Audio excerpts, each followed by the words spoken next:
It's like when you look to the mystical, which means not to anything you already know, you know, it teaches in a very different way. It's not like I have a new thought, now I'm going to do this. It's not like that.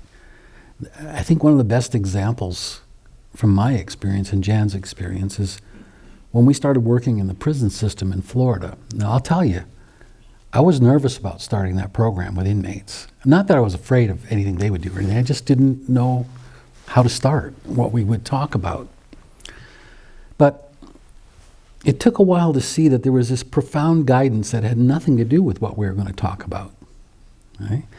And the guidance was, and this didn't come in a thought, the guidance was we walked in and we didn't see inmates. We didn't see prisoners. We didn't see criminals. We saw a room full of souls. Okay? This is in retrospect, okay? We just saw this room full of souls, suffering in one way or another.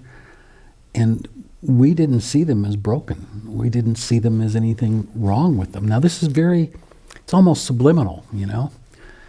But that was the power of that program, because somehow their true natures felt that. They felt that lack of judgment. Everybody in their lives was looking at them with judgment, believe me, you know, everybody. And so that guidance was so, it's a mystery. Like, I walk in and I've got a little bit of thinking going on, and I imagining what people may have done to end up here, and then that just melts away. Right? And you're just in this room with this group of souls, you know, and they're with you. Like magically, before you've said anything, they're with you. And, you know, I remember scratching my head after the first few sessions, like, what is that?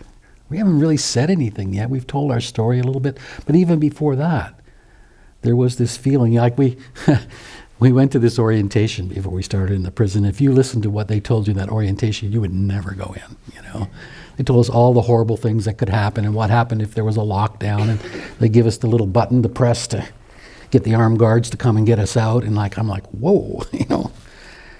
And, you know, in 3 years, 2 nights a week, 2 hours a night, I don't remember a single rude word, much less anything else, you know.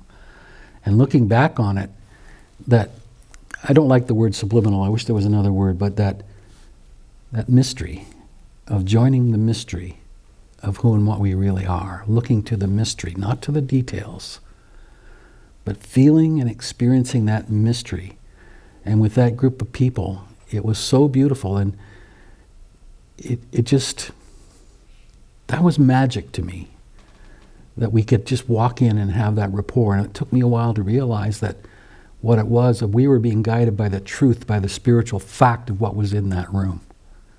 And the spiritual fact was that it wasn't a bunch of prisoners or criminals or people, you know, it was this group of souls that were just as whole and just as healthy and just as beautiful as Jan was, for instance, you know. And that was the foundation of that program. No matter what we said after that, that guidance from mind, whatever you want to call it, created that moment, that situation where we were one with this group of people regardless of their background. And they felt that somehow. People from the corrections people would say, how do you do that? You know, other people come in there, they throw paper balls at them, they scream, they yell, they get in fight. How do you do that? I mean, we were asked that so many times. How is that possible? What happened? You know? And at first I wasn't sure how to say. I didn't really know in a sense. I mean, I did and I didn't, you know? But it was that, I call it the magic carpet ride. You know, you just get on the magic carpet and let it happen. And you just be there and you just let yourself feel love, and you see that oneness. You know, and that oneness takes care of just everything. Then when you talk, you're coming from there. And they're listening from there. Right? To me, that's where the power is. And it doesn't matter whether you're in that situation or you're talking to your cousin, you know, or somebody that you meet in the supermarket. That that gift of the mysterious, of the true mystery of this life, that what you're looking at isn't the only reality. Right?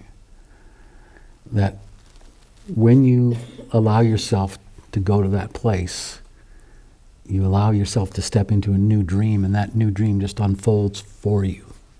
You don't have to make it happen. You can't make it happen, as a matter of fact.